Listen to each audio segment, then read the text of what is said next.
Well, hello everyone. It doesn't seem that my camera is working all that great for this, but I wanted to get this said and placed in your course shell because it is important, and even though it's covered in written form, and also it's covered in the last chapter of your textbook, and that's the elements of a position paper, specifically a philosophy position paper. So let me run through this. Maybe this will be helpful.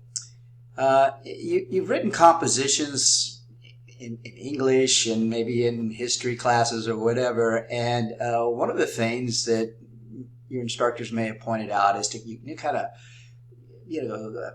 grab the reader's attention at the very first, have something kind of interesting, use some interesting language, etc., etc. This is not what we do in philosophy. This is a kind of a paper that gets straight to the point. It stays on target. It's a little bit dry.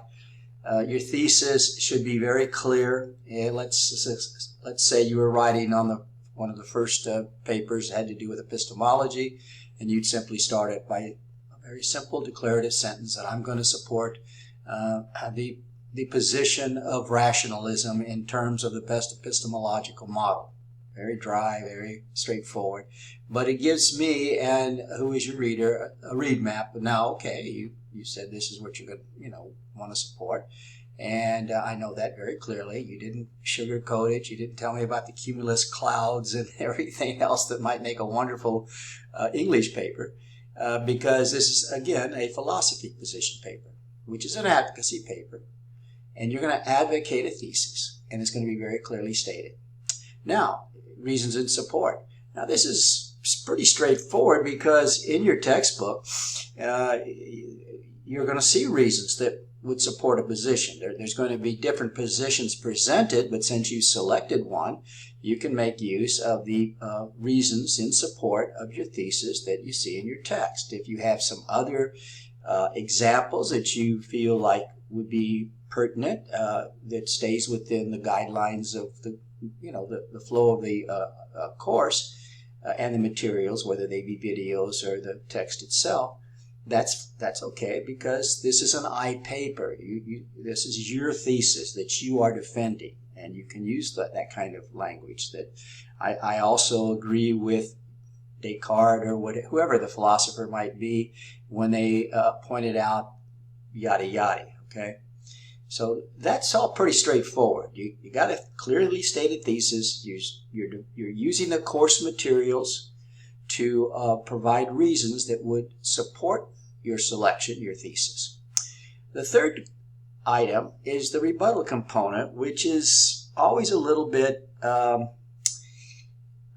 problematic sometimes, because sometimes you'll think of the rebuttal component as being the other theory altogether. For instance, if you chose rationalism as your thesis in the epistemological part of this course, then empiricism would be the opposing viewpoint. But that's not the rebuttal component. The rebuttal component is the direct historical criticisms of the thesis that you've selected. And as you read through the textbook, you'll see what those are. And you need to develop a response to that, because what you're in essence trying to do is to show that the counter-arguments to your thesis, the historical counter-arguments, do not overpower your thesis. That they may present something that needs to be further discussed, and you're willing to do that. And this is where you can, bring in your own thoughts that you believe would help show that the counter-argument is not conclusive and should negate your thesis.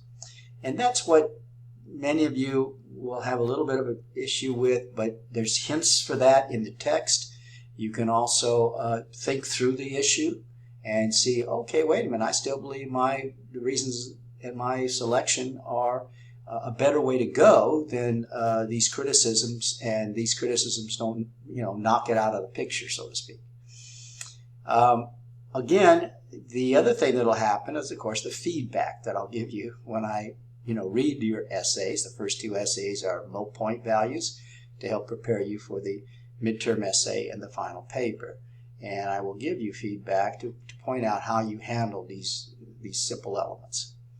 Okay? Well, again, I hope this is somewhat helpful. I'm watching the clock because I only got so much time for this to use this particular platform.